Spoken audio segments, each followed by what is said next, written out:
মা দেখো কত আম ধরেছে দেখো গাছে। কি করবে বলো আমগুলো নিয়ে? দেখি দেখি।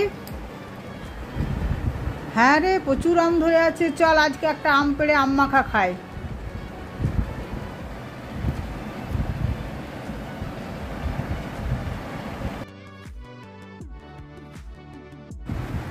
আমটা ভালো করে পেড়ে ধুয়ে নিলাম আমি।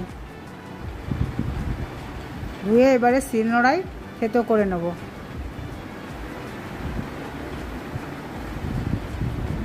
বন্ধুরা, এই আমটা খেতে দারুণ লাগে। একবার খেলে বারবার খেতে মন যাবে। খুব সুস্বাদু আমটার টেস্ট। পাকা হলে তো মানে আপনি ছাড়তেই পারা যাবে না, এত টেস্টি আমটা হয়। তো কাঁচাতেও খুব মিষ্টি থাকে। তার জন্য এই আম মাখাটা আমি এই গাছটার আম পেড়েই করলাম। হাতে একটা লঙ্কা দিলাম, যেহেতু একটা আম থেতো করছি তো একটা লঙ্কাই সাফিসিয়েন্ট। একটু নুন দিলাম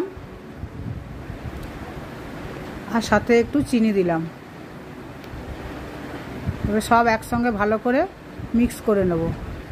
নোড়া দিয়ে সব ভালো করে আরেকবার আমি মিক্স করে এবারে আমি পাতার মধ্যে একটা ঠোঙা করে নিয়েছিলাম। সেই পাতাতেই খেতে ভালো লাগবে, ওই জন্য আমি পাতায় ব্যবহার করেছি। এবারে আমি আম মাখাটা খাবো। এত সুন্দর খেতে হয়েছিল যে ছেলেতে আমাদের দুজনা মিলেই কাড়াকাড়ি করছিলাম। বন্ধুরা, এই আম মাখাটা কারা কারা খেয়েছে আমাকে কমেন্টে জানাবেন। অবশ্যই গরমের দিনে সবাই খায়, তবুও এইরকমভাবে কারা বানিয়েছেন একবার কমেন্ট করে জানাবেন। আর সাবস্ক্রাইব করে চ্যানেলটাকে আগে নিয়ে যাবেন।